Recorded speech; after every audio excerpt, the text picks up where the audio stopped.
विजापूर नाका पोलीस ठाणे हद्दीत सामूहिक बलात्काराची खोटी तक्रार करून पोलिसांची दिशाभूल केल्याचा धक्कादायक प्रकार उघडकीस आला आहे। या प्रकरणी पोलिसांनी संबंधित महिला आणि तिच्या प्रियकराविरुद्ध गुन्हा दाखल करून दोघांना अटक केली आहे। मिळालेल्या माहितीनुसार महिला आरोपी आणि आरोपी क्रमांक 2 हे सन 2022 पासून एकमेकांच्या ओळखीचे असून ते प्रियकर प्रेयसी आहेत।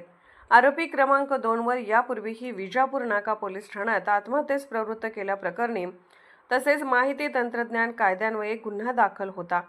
त्या प्रकरणात त्याला 22 डिसेंबर 2023 रोजी अटक झाली होती।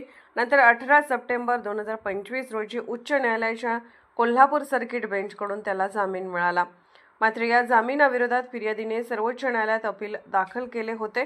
त्यानंतर 17 मार्च 2026 रोजी सर्वोच्च न्यायालयाने सुनावणी घेत आरोपी क्रमांक 2 चा जामीन रद्द केला। दरम्यान या प्रकरणातील फिर्यादी, साक्षीदार व त्यांच्या नातेवाईकावर सामूहिक बलात्काराचा खोटा गुन्हा दाखल झाल्यास आरोपी क्रमांक 2 ला त्याचा फायदा होईल या हेतूने आरोपी महिला आणि तिच्या प्रियकराने संगनमताने कट रचला। त्यानुसार 18 मार्च 2026 रोजी रात्री 8:30च्या सुमारास संबंधित महिलेने डायल 112 वर फोन करून तिच्यावर 4 जणांनी सामूहिक बलात्कार केल्याची खोटी माहिती दिली। पोलिसांनी तात्काळ या घटनेचा सखोल चौकशी करून चौकशी दरम्यान CCTV footage, mobile call detail record, वैद्यकीय तपासणी तसेच महिलेची मैत्रीण आणि बहीण यांच्याकडून माहिती घेतली। अखेरीस महिलेची कसून चौकशी केल्यानंतर तिने ही घटना घडली नसून ती खोटी असल्याची कबुली दिली। यानंतर पोलिसांनी या प्रकरणात खोटी माहिती देणे आणि कट रचणे या आरोपाखाली महिला व तिच्या प्रियकराविरुद्ध गुन्हा दाखल करून दोघांना अटक केली आहे।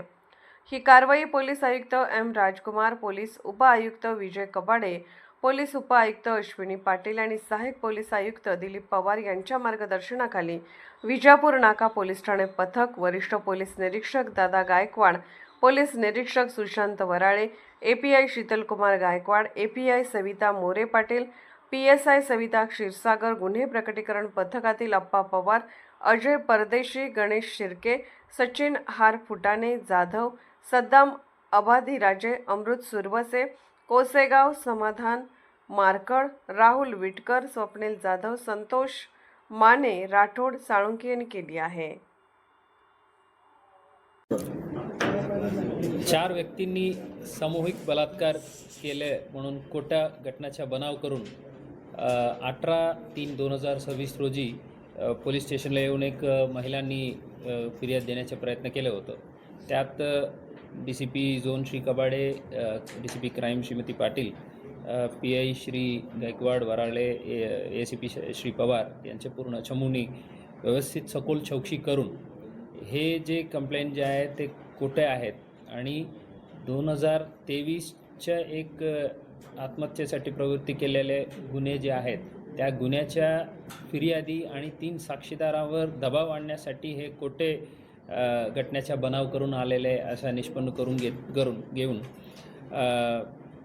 जे खोटे कंप्लेंट दिलेले महिला आणि तिचे प्रियकर समीर शेख यांच्या विरुद्ध BNS कलम 248, 217, 61(2) अन्वये गुन्हे दाखल करून त्यांना अटक करून आता पुढील तपास चालू आहे।